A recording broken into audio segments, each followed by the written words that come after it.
Hi, welcome to Nerd Made, where you can't see my face. It's the disembodied voice of God, the knitting God. This is the Dungeon Dwellers crafting stream, and we're gonna do fun crafts while we talk about nerdy things, because we're cool like that.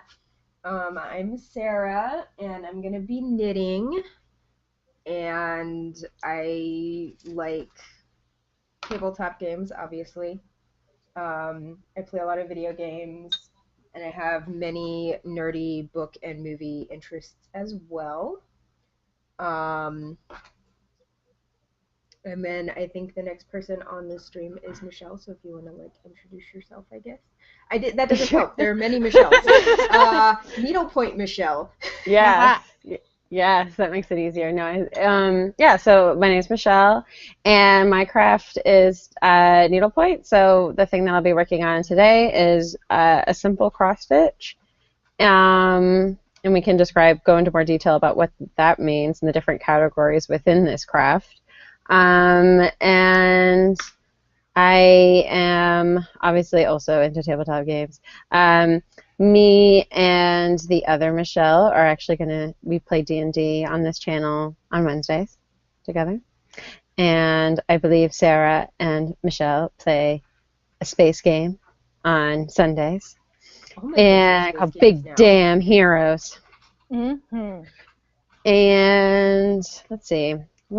I am a weird nerd in that I struggle with superheroes, but I have been a book blogger, which is its own kind of nerd, and I have moderated different local author panels in my area and different book festivals. I think that's probably my biggest claim to fame in terms of nerdom. So, Michelle. Hi. I am also a nerd and another Michelle.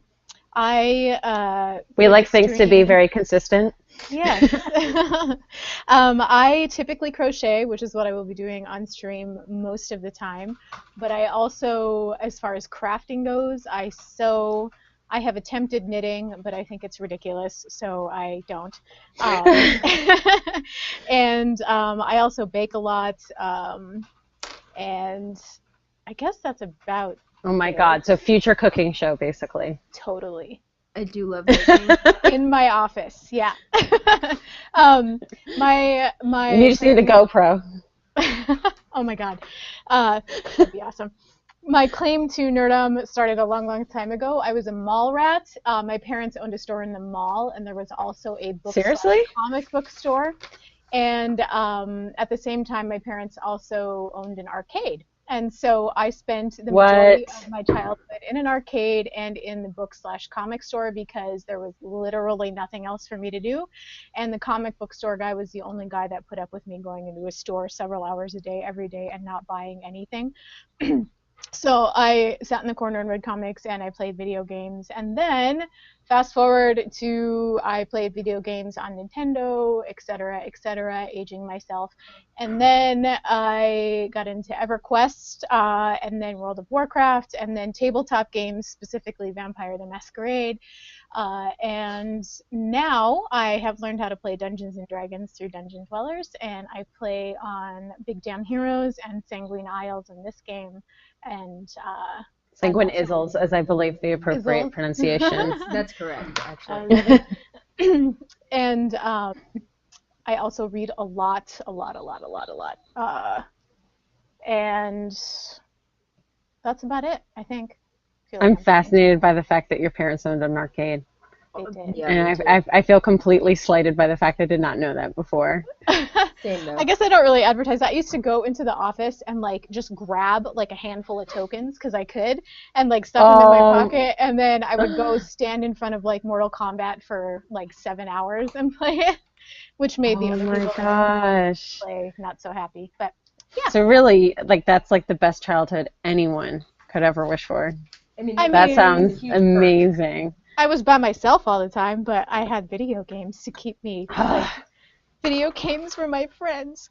I wish there were more arcades. I'm just gonna say that. Like It was nice to have that, yeah. like I've actually done a search to try to figure out where where there are arcades around, and I cannot seem to find any that are like functional or like there's some places have them and it's nice. Like I went to one in Richmond and it was like this whole like cool hipster-ish thing where it was like all these beer like electronic beer taps and then all these cool arcade games. Yeah, it was neat. That sounds But awesome. like I don't understand why there's not more places like that.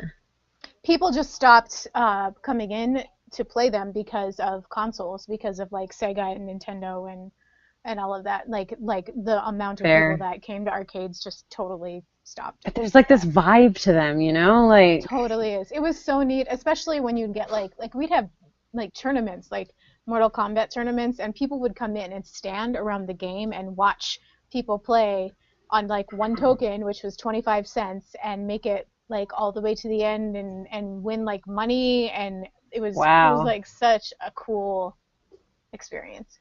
I'm like really competitive, so probably no one would want to be around me at that point because I'd be like, "Ah!" Like, what am I the money? Sarah, you've changed projects on us. Yeah. So I have a hat that I was going to work on, but I needed to do some more setup on it, and I couldn't really do that while I was talking. And then my other two projects are the scarf that I'm working on, and then you might have seen me get out something black. That is a lace crop top, but Goodness. I don't think I want to try and do lace. Well, maybe like once I've gotten in the swing of doing this, but Sure. to start with, I am not going to try and do lace while I'm trying to have a conversation or listen to other people. It takes a lot Fair. of concentration. Oh, I guess I should say what I'm working on too. I didn't do that. It's crochet, but my good friend here just told me that she is due to have her baby like right now.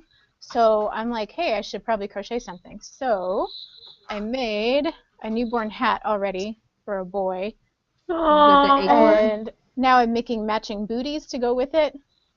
And then I'll also be making a blanket. So I'm working on the first booty now, and this is brand new to me, so I'm learning the pattern as I go. Aw. that's adorable. I guess like I could explain a little bit more in detail. Hold on, let me get to a point. Let me just finish a stitch. All right. So, all right. This is gonna look like shit because it's in a hoop, but it is a flower map of the world. I think it's so pretty. I've done, if I took it out of the hoop, but honestly, if I did that, it's like a real pain to get it back in the hoop because this is a crappy hoop and we can have conversations about that another time. But yeah, so you've got Africa and then there's Australia and Asia and all that. So I am currently in my very pixelated way, working my way through Canada and Greenland and so forth. Alaska's over here. So I'll be working my way down, but I typically work through certain like colors first, which is probably not the most logical. I don't know. There's different ways of going about it, right? Like you could go by grid, so you're doing everything within a certain grid, or you could do everything by a certain color, and I do everything by a certain color because I'm lazy and I don't want to keep changing my thread colors. So, that means a lot more counting though, or a lot more like spatial reasoning to try to figure out like if you're going into uncharted territory that you don't have any other stitches for reference, then all of a sudden you're going, okay, how many down, and it's cross stitching. You've got lots of little squares. There's no way my camera will ever pick those up, but you use a certain kind of fabric. So, and then Sarah, you said you're working on a scarf. Is it any particular kind of scarf? It's a no rib or no purl rib scarf, which ribbing is when you do alternating knit and purl stitches to create, and you can kind of see it. This kind of looks like ribbing because it's supposed to, but a lot of times like the cuffs on sweaters, anything with that like up down ridge kind of look to it is a rib stitch. But it involves doing knit purl, knit purl, knit purl, and I don't super love doing that. So this is basically it's like a knitting hack to do what looks like rib stitch without ever actually having to purl, which I assume that at least one of you, if not both, because I think you've both tried knitting. Yes. You have some idea Yes. what knitting and purling are, the Mhm. stitches. It's like frontwards, backwards, basically. Yeah. So I'm doing it entirely without purling, by doing slip stitches, which is a lot easier. And I really like this yarn. This is one of my favorite brands, Malabrigo. Looks beautiful, like a beautiful autumn I love that yarn. Malabrigo? Yes. Yeah, they're pretty much one of my favorites. I love all of their stuff. Their colors are great. So it's at least a little more visually interesting in the yarn department than the plain blue hat that I was doing. But the pattern itself is not very interesting. Fortunately, though, the uninteresting pattern means that I can do it without really thinking about it, or even Fair. looking at it. This is one of the patterns I do when I'm watching TV or a movie or something, and I want to just work on something mindless. I was working on it on the Big Game Heroes stream the other night, too, because it's one of the ones I can do while things are happening, and I can just not pay attention to it. That's awesome. I love doing that. So, like, how do you get the rest of your knitting done then? I do actually cut out like dedicated knitting time for myself. Like when I finish work for the day, a lot of times the question is, in terms of winding down and relaxing after work, it's do I want to play video games or do I want to knit? And those are kind of my two post-work wind down, relaxing time things that I do. So if it's not video games, it's probably like I will spend a few hours just solidly working on knitting projects.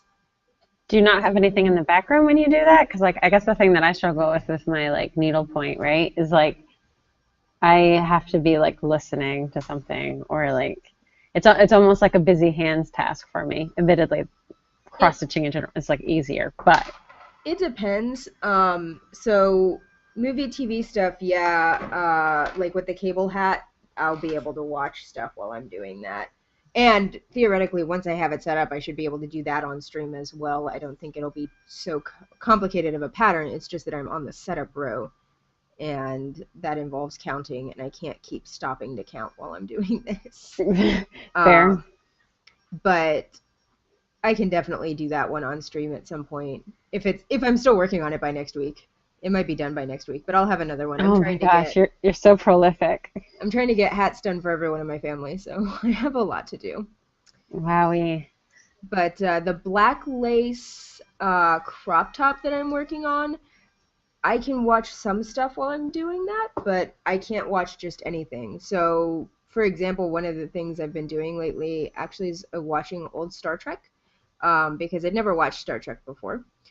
We had a whole conversation about this, actually, about how I'd never watched Star Trek, and then I started with The Next Generation, and Winston really loves it, so he kind of got me into it. But Yay, it's Winston. not a super visually important show to watch. Like, a lot of the old Star Trek, you can just listen to it, and you can look up at, like, pivotal moments, but obviously it's very old, and the special effects aren't, amazing. So I can definitely do more complicated stuff while watching Star Trek because it's not as demanding on my time as, say, if I was watching, like, the new American Gods series, which is something I started the other night. I hadn't watched it, so I started watching American Gods. I would not try to knit lace while I was watching American Gods. Got it. No, that makes sense. Like, there are definitely, like, some shows where it lends itself more to multitasking, right, than others. Like, I just watched The Bodyguard. Like Aww. The Whitney Houston one? No. Oh. Sorry. No. It's this British drama series. Oh, okay. It was like mad popular in England, and then like the first season just hit Netflix. And so it's this like super suspenseful, like it was intense. Like I tried stitching watching that, and I'd find myself with like my hoop just sort of on me, and I'm just like, oh right, yeah, I'm supposed to be like stitching as well. That which is happens better to me than too. what sometimes happens, which is, if I don't realize that I'm not paying attention, and then I double check what the hell I've actually been doing with my hands, and then I have to like undo like an entire night's Control Z, work. Control Z, Control Z. Yeah. Yes. Undo, undo, undo. There's nothing worse than that. The good news is though, is at least because I've like graduated from just doing like kits, so like I buy the actual thread colors that I need. Mhm. For the most part, it's not the end of the world if I end up wasting more thread than when it was a kit where you're like, no, I just lost this amount of thread. What am I gonna do? Where you're like constantly trying to stretch it out for what the pattern needs. Right. Um, The fun thing about knitting when you're undoing is that we have two different words for it, and I don't know. Frogging. Well, so frogging is when you have to rip it back because you rip it. Sounds like ribbit. So it's frogging. Oh, I never got that. I That always just thought it was just like, I don't know. I don't actually know why. It was a term that seemed to make sense somehow. But that makes even more sense. Yeah, so that's why it's called frogging. And then if you're just gonna like work back maybe a row or something, and you're doing it instead of taking the needle out and just pulling the stitches off and basically ripping it out, which would be frogging. If you like work it backwards while it's still on your needles, because you're like, oh, I made a mistake, but it's only like 10 stitches back, so I'm gonna work back to it instead of ripping it out. That's called tinking because it's knit spelled backwards. Oh, I like that.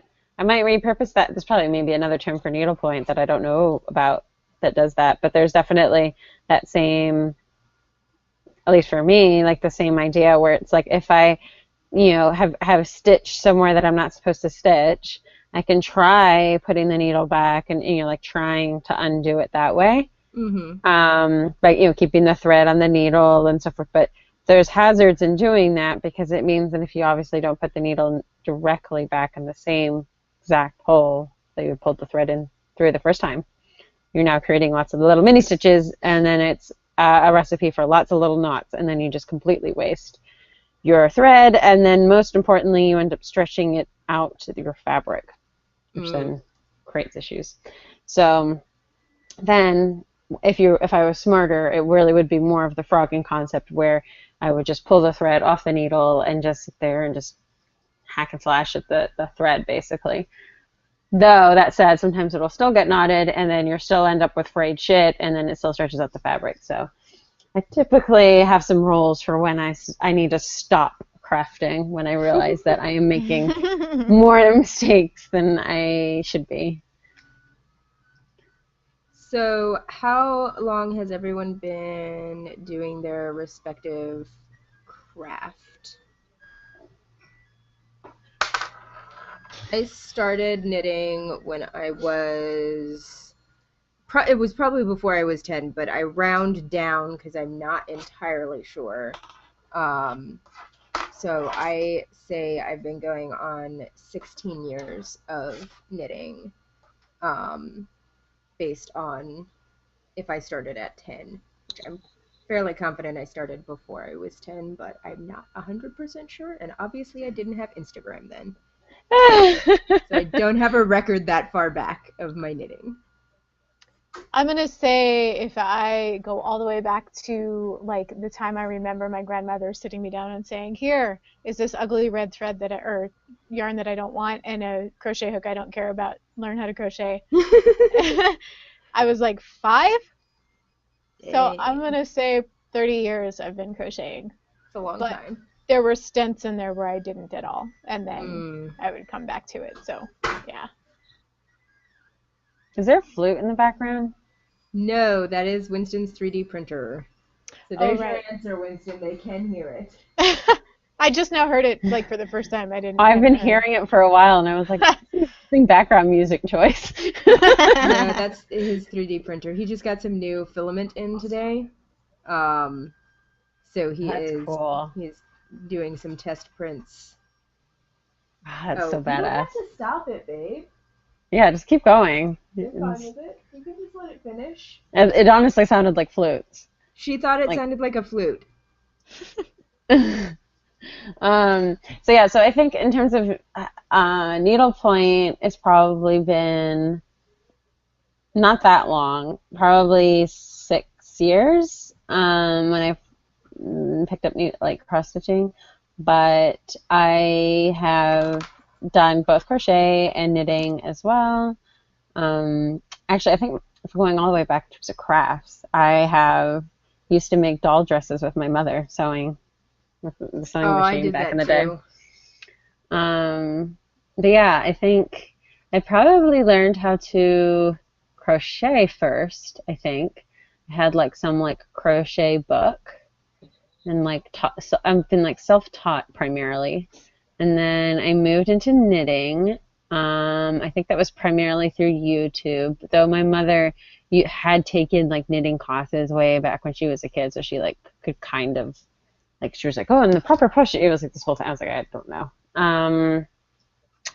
And then I ended up being gifted a whole beautiful, beautiful set. I mean, it's not actually that beautiful, right? But like a bunch of like needles and hooks and so forth. That's just been gathered over decades in the family history. But yeah, so I figured cross stitching, it was like a way where it was like a set pattern. I felt like there was, I think the reason why I always like the textile, like the tactile crafts. I like to touch things.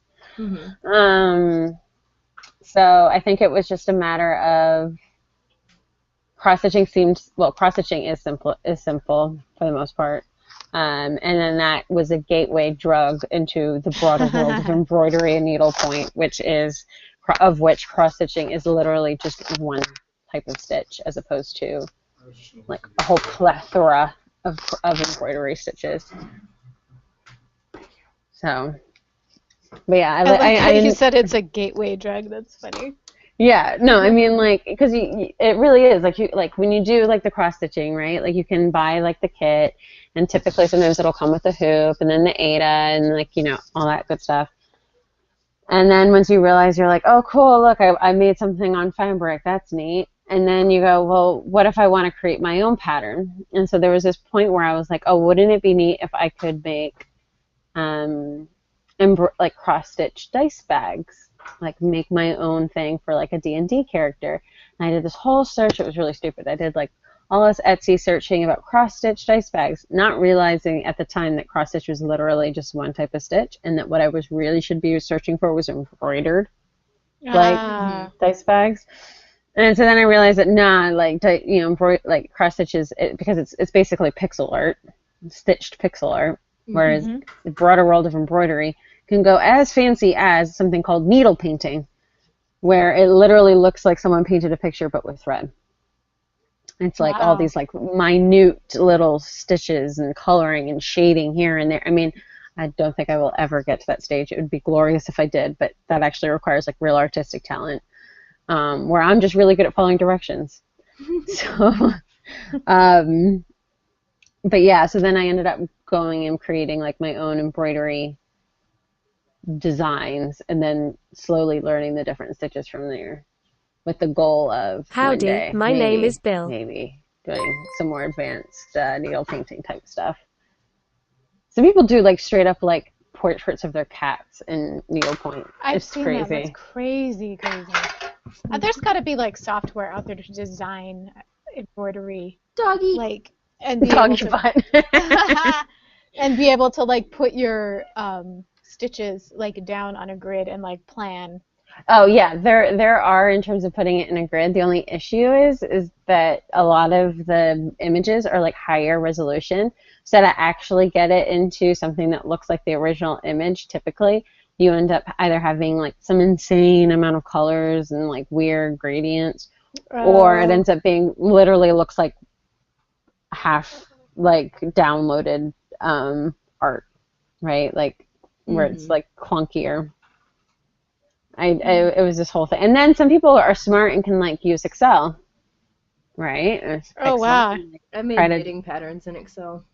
Yeah, but I'm not. I think what I was trying to do was just a little. It ended up lending itself much better just to like free form. I'm just going to draw this, and then I'm going to sketch it out on fabric, and then I'm just going to figure out which stitches fit that instead of trying to be like only this stitch. So you have that's so cool though. You have actually designed your own. Yeah, so I wish I have pictures, but I don't have them any with me because I have a really bad problem where I don't make anything for myself. Same I thing. I do that get too. everything, and then I'm sitting there going, man, I'd really like my own dice bag, and instead I've made three for three other people. I don't I have think one. I've knitted like a total of 4 things for myself this year. And if you have, if anyone follows my Instagram and has seen how many things I've knitted this year, you understand what a small percentage that is of things that I have made for myself. The scarf is for Winston. Wow. I made a sweater for my sister. I made a baby sweater for Winston's cousin's baby. I made a sweater for Winston's brother. I made a top for Winston's stepmom. I made a shawl for Winston's mom. I've been making a lot of gifts for Winston's family. I think I'm just trying to get them to like me. Let me buy your affection with fiber arts. Do you find that people like wear and use what you gift, or do you find that like you just don't know if it's actually being used? It depends. It varies from person to person. Winston wears everything that I make for him. As a good He boyfriend should. he wears all of the yeah, he was like, it's a good thing you're really good at knitting because I would feel obligated to wear everything you make for me anyway, but at least it looks really good instead of being really awful and I have to pretend it looks good. Um, I am at least confident enough in my knitting to know that I produce quality items. So I know it's worth something when I give something I make to someone else.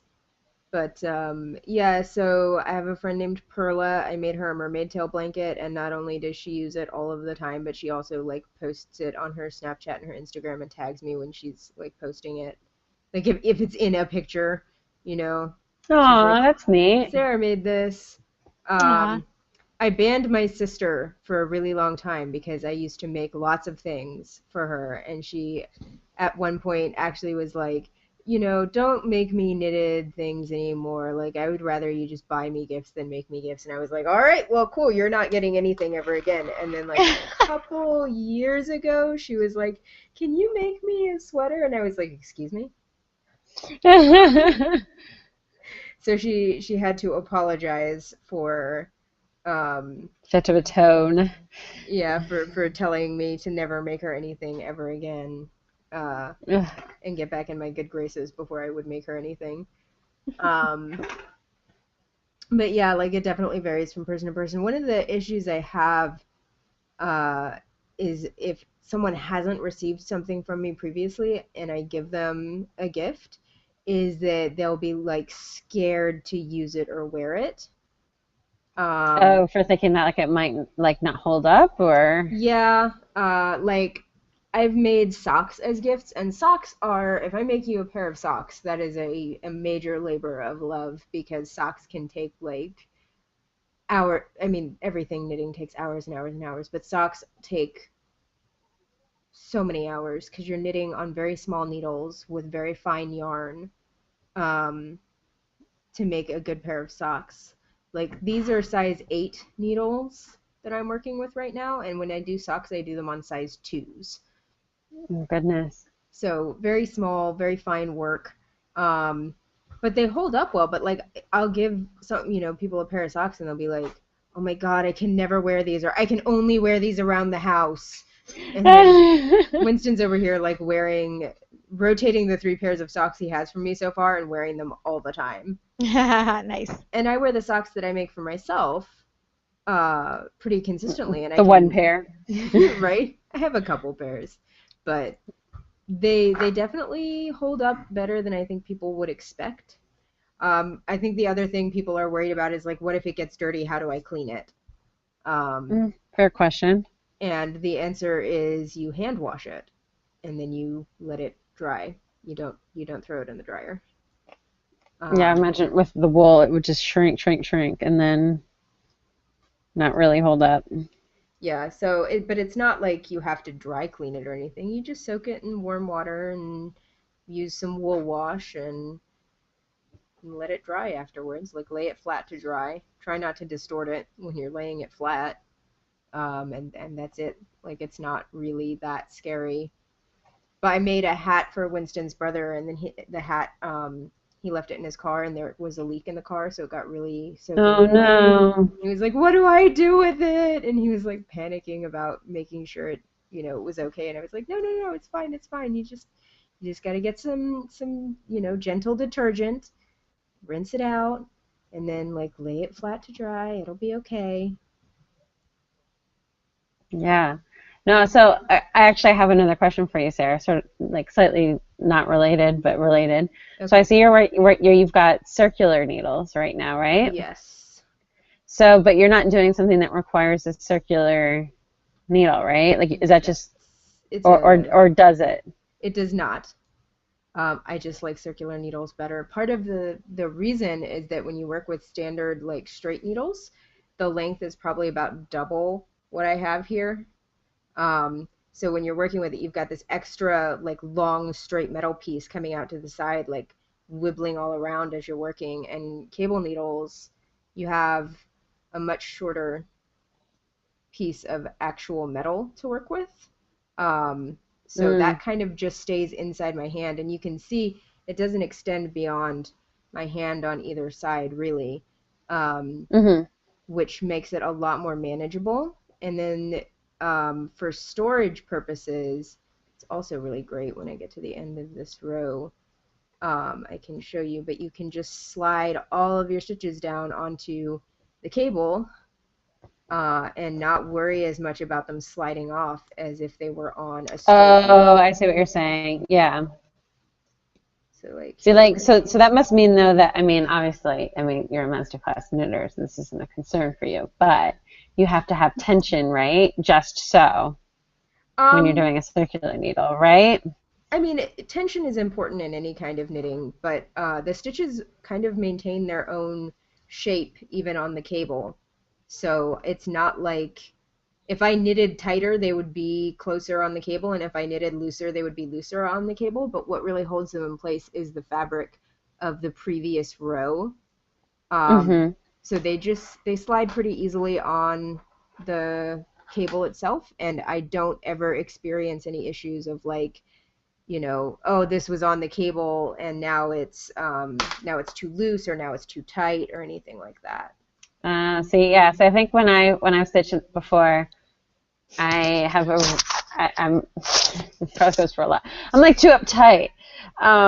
So I have like my tension is too tight. And so I've always concerned about using circular needles and then being stuck where it's like, you know, way even tighter than it should be, or sitting there and like trying to get it on from the cable. But no, Yes, that makes sense. Yeah, you're you're maybe I'll feel more confident. you're just knitting onto the needle though, so when you tighten your stitches, which Hmm. a lot of new knitters are very tight. That's a super common beginner knitter issue is being too tight. Um, but when you're doing this, when you're knitting, you're tightening it on the needle, and then when it moves to the cable, it stays the same size because Mm. the needle is what you're tightening against. That's where your tension is coming from.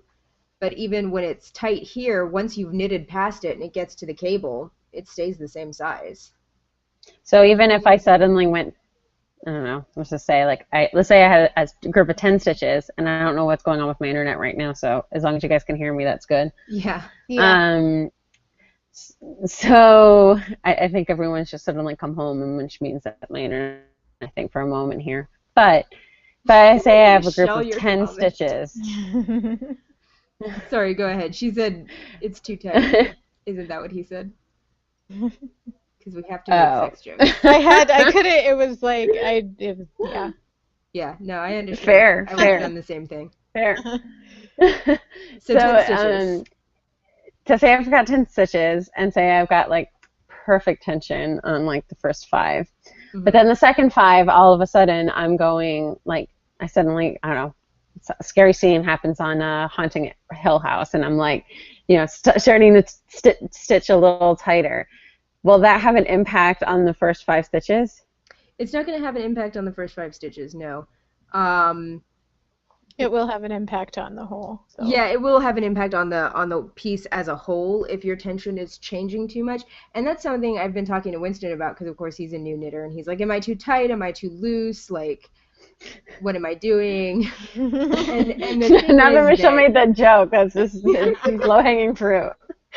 But the thing is that when you get started, it's you have a tendency to be too tight, but sometimes people are too loose, and really. It doesn't matter if you're tighter or looser. The important thing is consistency. Yeah.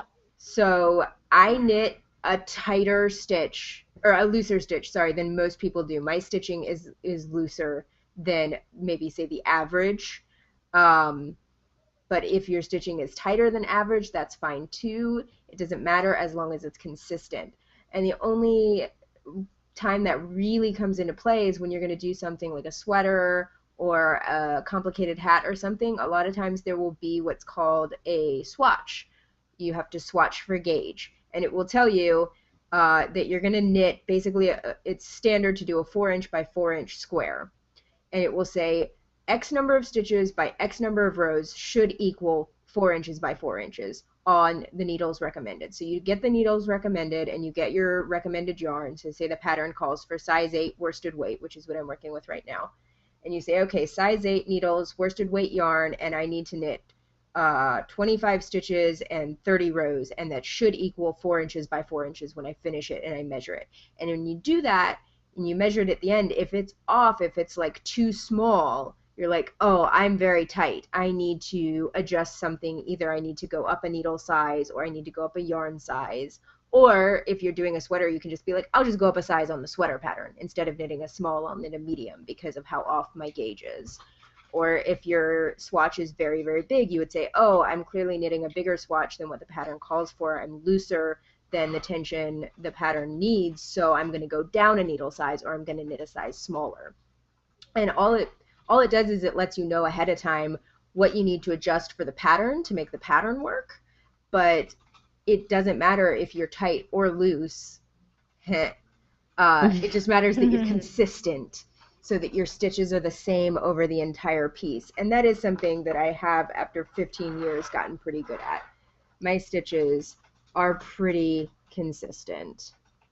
Yeah, no, And I mean, very like I even. said, master class. So Michelle, does tension have as much to do in crochet as well, or is it? Absolutely, yeah. And it's well, I had the same thing when I first started crocheting. I typically was like, I have to pull it tight, because if I don't, then it'll fall apart, or I don't know, I just didn't get it. And so I would notice, because in crochet, typically everything starts with either one long chain or a circle, and then you build from there. And if you have too much tension, your chain, instead of being a straight line, kind of curves to the left or the right, or even starts spiraling, and your circle will start curving inward or outward instead of being flat. And so you can tell if you need to change something. And so if it's a hat and you're starting from the top and it's supposed to curve downward to go over your head, that's great. But if you're trying to do something flat and it's already turning inward, then the end product is going to look ridiculous. So a lot of time I'd have to pull it out and redo it. And over time, the more you do it, the more you just learn to know how hard to pull on things, or what it should feel like if it feels like it's too taut. And then and now it's not a problem anymore. So yeah. That makes sense. I know that. So when I first started knitting, I think this was a knitting project that I did years ago, and I think unfortunately I threw out what I had done. Otherwise, it would have made a hilarious display, like good props for the story. I had this idea that I would quilt. I would knit a quilt. Now, what that means is it was going to be different patterns, of knitted squares that I was then going to stitch together. Mm-hmm. Okay, so there's clearly a lot of flaws in this logic of this craft. one of which was important to our conversation was tension that I had. I think when I first started, the square that I had done was like super tight, right? So it was like a square about this big. And then as I kept going on, even like the same pattern, like that same one, but I got better. So then all of a sudden it was this big. So it was like a huge size difference, which of course would be a problem if I was going to stitch them all together. Never mind the fact that then also, even if you're, say, doing like, simple 9 by 9, right? Like nine stitches, 9 rows, whatever, right? Like all that means, it can mean a rectangle. That doesn't necessarily mean a square. Mm-hmm. And so that didn't make sense to me. So I ended up with lots of rectangles, lots of different squares. I mean, it was a good practice. I think I learned a lot in terms of tension and so forth. But it was definitely, it was, kind of funny. And, thank you, illustrious Dan, or Josh. Gosh, why did I say Dan? I don't know who, Josh, for the cheers. Michelle? Don't curse this. I think I read something like different. Okay, but yes, thank you, Josh, for the cheers. Also, hi Moni, and hi Josh, and hi Winston. Hi. All the people, and great. I love that we now have a new. Sorry, Fuck, Josh. Michelle. What happened? Because she said Dan and not Josh. Oh. Josh said, "What the fuck?" Oh, there, my chat just updated. Okay. I feel like we thought we were going to be a lot more responsive to chat, and we've been kind of like... Well, we're getting into, like, nerd talk that we like talking about, so it's kind of like, hyper-focus. Yep. Meanwhile, I think I've done, like, a grand total of, like, 10 stitches, so, this has been great. But I've got a sleeping puppy right here, so that's Aww. Moni at the beginning said knitters are lewd people. It's true. No idea. I think it's just every crafters in general. Yeah. The best mug that I saw at the sheep festival I went to, Southeast Animal Fiber Festival, was, so remember I explained what ribbing was, the knit to, or the knit and purl, or knit to purl to. Yeah. Whatever. It was K2P2 for her pleasure. Oh gosh. It was so good. It was That's amazing. hilarious.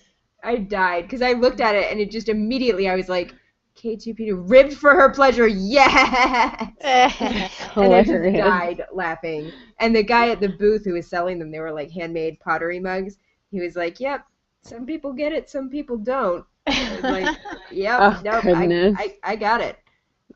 They also had they had a crochet one that said Naughty Hooker, Knotty. Love it. Naughty Hooker. There were so many puns. Oh, there are so many. It never ends. I love, yeah. And there was, what were some of the other? Oh, I like big bowls, and it had just big bowls of yarn on it. Aww. Which we've been discussing for Winston because he needs, well, actually we did get some project bags for him, but we were thinking that he should have a project bag that says ball sack on it. Love it. Love it.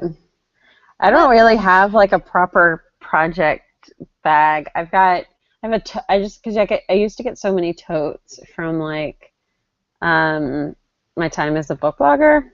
So it's not specific to craft, but I've got a Dauntless tote. Oh, that's a snack. It's a noodle. A little noodle baby. Winston got him out and I was like, "I want noodle baby." He's so cute. This is Bucatini. Aww. So I get to hold that. Oh, now I'm gonna hold him again. I love him. He's so small. I know. He's a little baby. Okay, Winston, you can have your noodle back. He had to cameo on the stream. Yeah, we've got Bella over here. She wouldn't get along with your snake, I don't think, though. Probably she's not. too used. She's too used to hunting them out back, unfortunately. But she's not very good. She's actually the worst hunter of the pack. The She like I worst. said, yeah, no, she prefers couches. Like Wait, how like the many do you other, have in your pack? there's three. Oh, I've only seen two. Yeah, the other one is actually like in this room, but she's the other one is mine, quote unquote mine. But her name is Tess, and she's the alpha. She's the most intelligent of the pack. I'd like to make note, but she's also the most aloof. Also, like she she she likes to cuddle, but only on her terms. She's probably the most cat-like of the dogs. Aw. So she is napping in proximity to me, but like from afar. That's But adorable. yeah, no. So but Bella and Tess are full sisters. They're 9 years old now.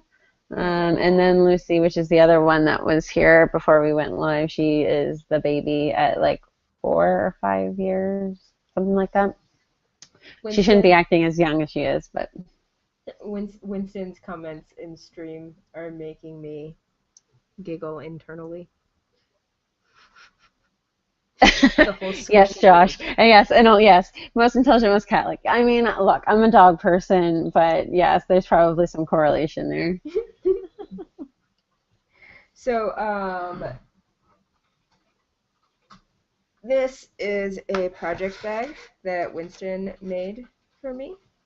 Made? Goodness, you guys are Yes. full of making stuff. Oh yes, we make lots of things. He does a lot of 3D printing, and then this is made with his Cricut. This is the Destiny logo. Is it Uh, called Cricut or Cry Cut? it's called Cricut, but Oh, everybody I know thinks it's called Cricut until they actually like get the brand. yeah. Sorry, I was just I curious. I've have never had one. I've never wanted in my one. life ever heard anyone say Cricut. Like, what the fuck? Cry Cut Well, it's or spelled Cricut? Cricut. Yeah. And it's Cricut. It's pronounced Cricut. He also made this with the DG logo.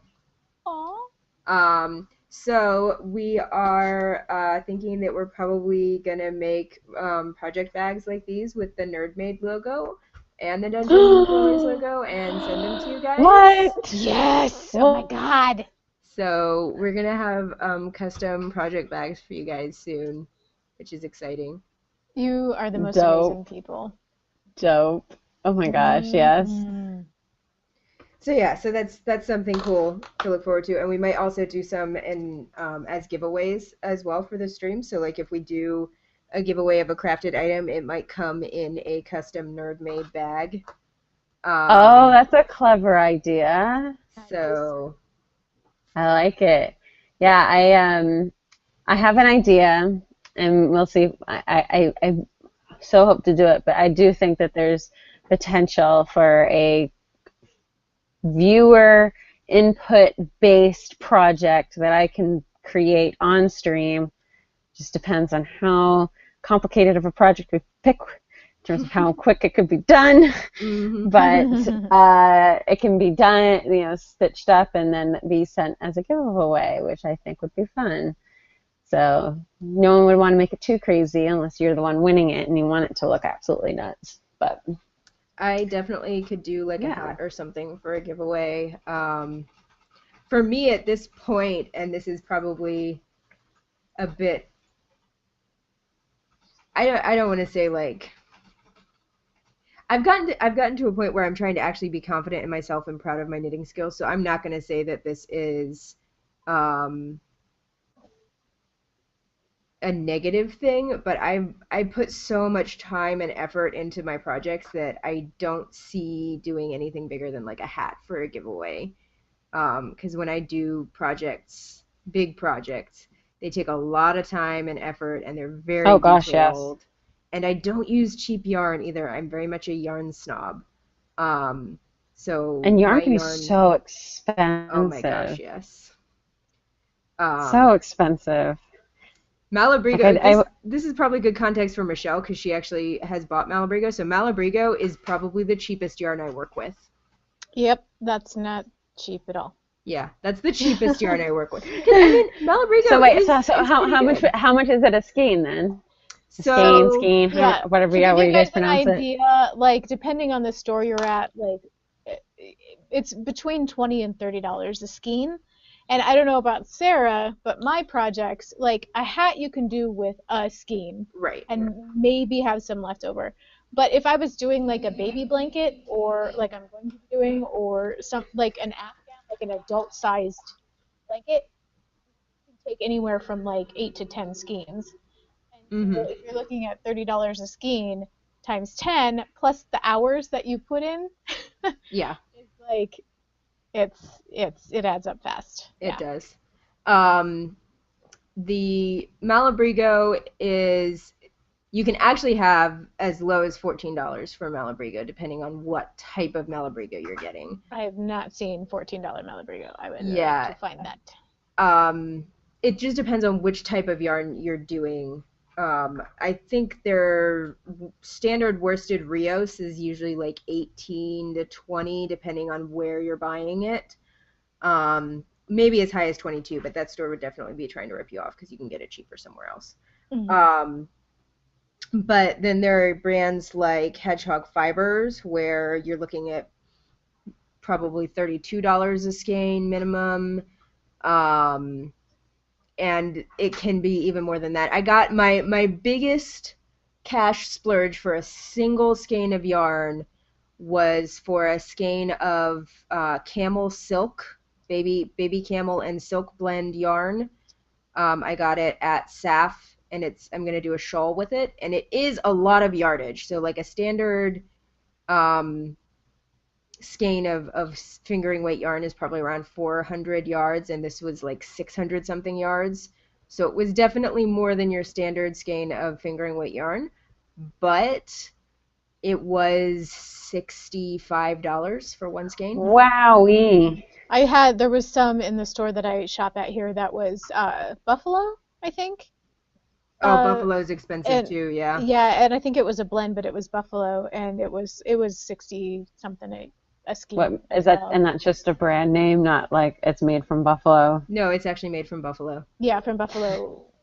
Buffalo's for- really, really expensive because we actually talked to someone at SAF about buffalo yarn, and asked like how it's made and all of that because obviously if you pet, like they had pelts, right? And you pet the pelts and you're like, this isn't very soft, but Right. the actual yarn is super soft, and you're like, so how do they get the yarn for the fibers for the yarn so soft? So what it is they only use the underdown of the fur. So there's a coarse top coat, and then there's like Watch a all downy the ads, undercoat. have some more And they bits. only use the downy undercoat, and what they were telling us was when you basically shear a buffalo for the fiber, you get about 6 ounces per buffalo.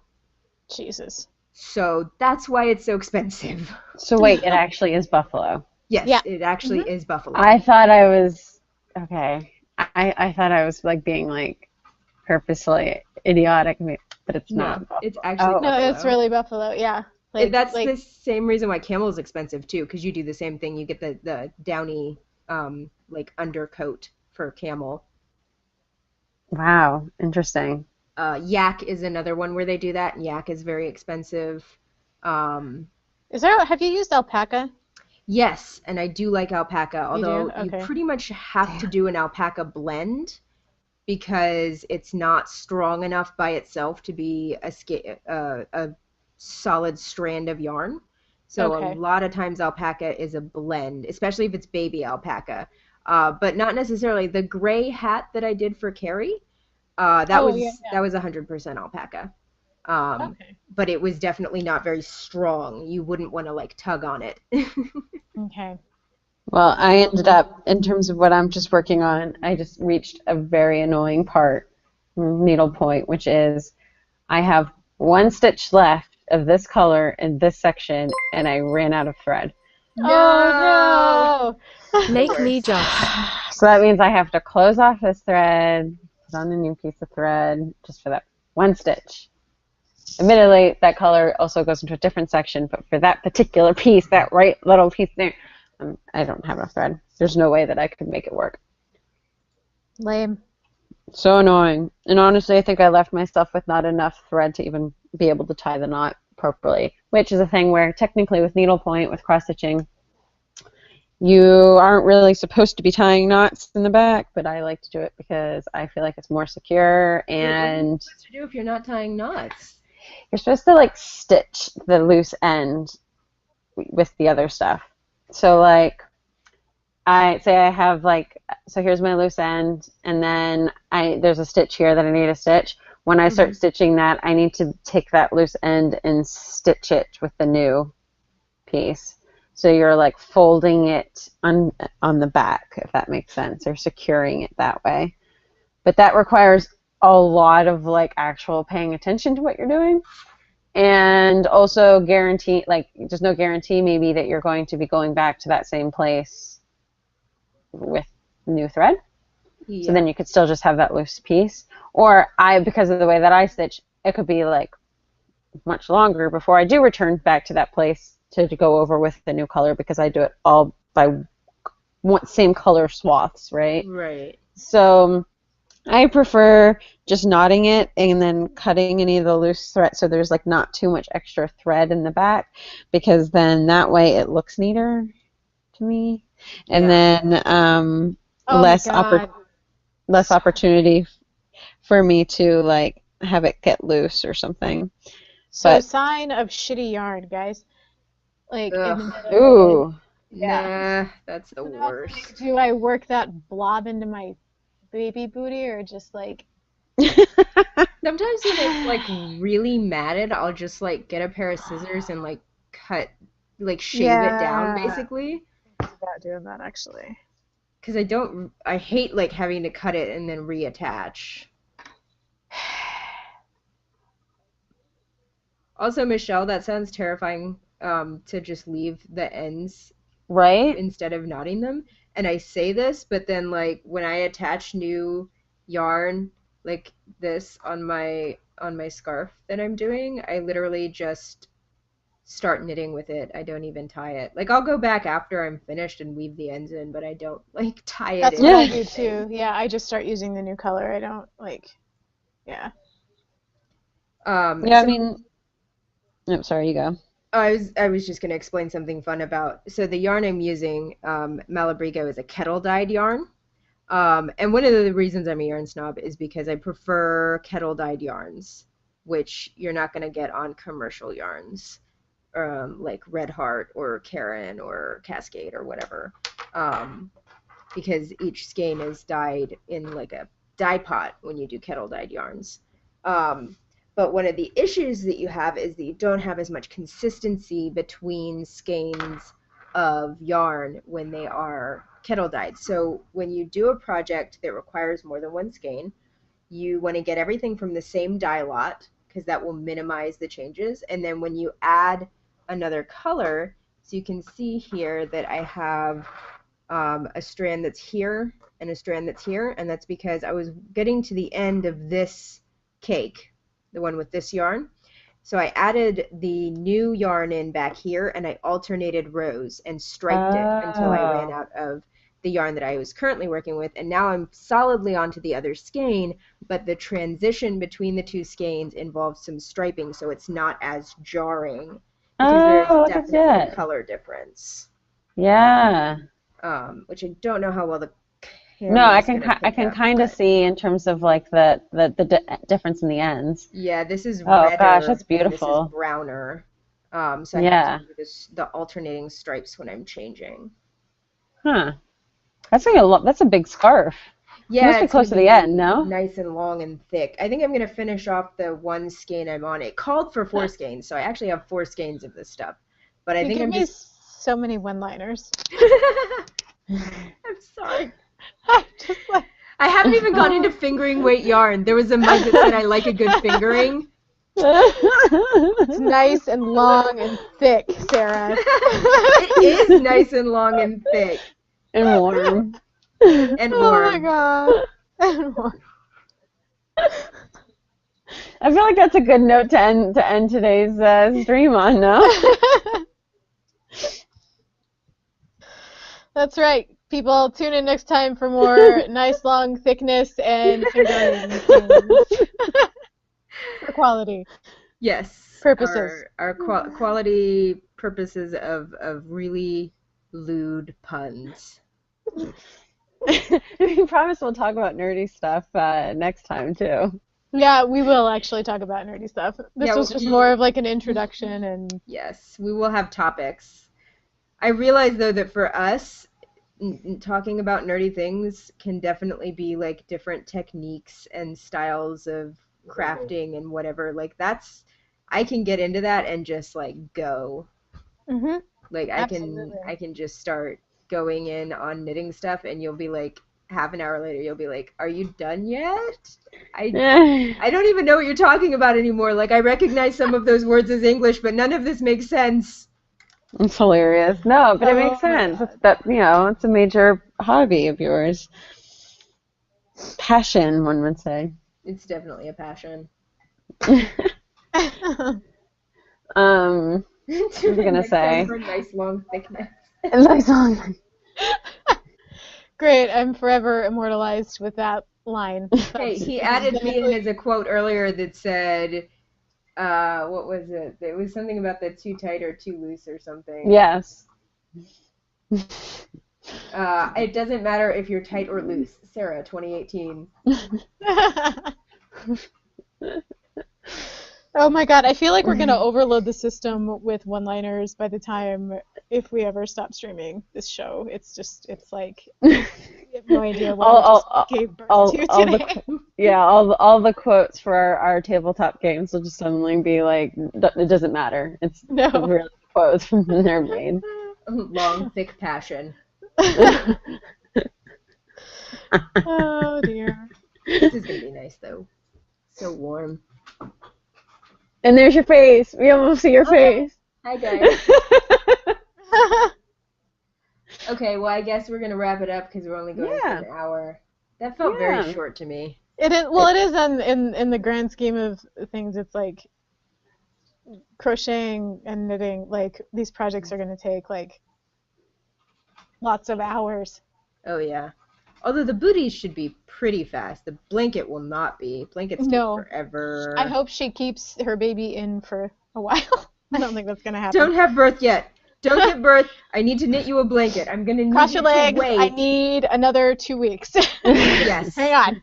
Don't have a baby for like at least 2 weeks. I have to knit you a baby blanket. I was going to knit a baby blanket for my coworker, and then I realized I didn't like her that much, so I just made I made a little like a swaddling sack, like a sleep sack that you put them in. It had little owls on it. Aww. That's still really cute. I have had that same thought, though. I've been like, I should make her. No, not that much time. I do that so often. I'm like, I need to do. No, Sarah, you don't like that person well enough to do that. Yeah. Stop it. I save my good yarn and my hours from my good friends and the red heart yarn and the. Yeah.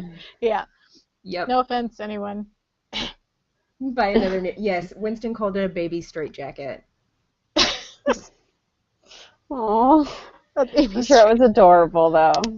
It was pretty cute. Okay, I guess we're going to wrap it up. Bye, guys. Tune in next time for more long, thick passion. Bye.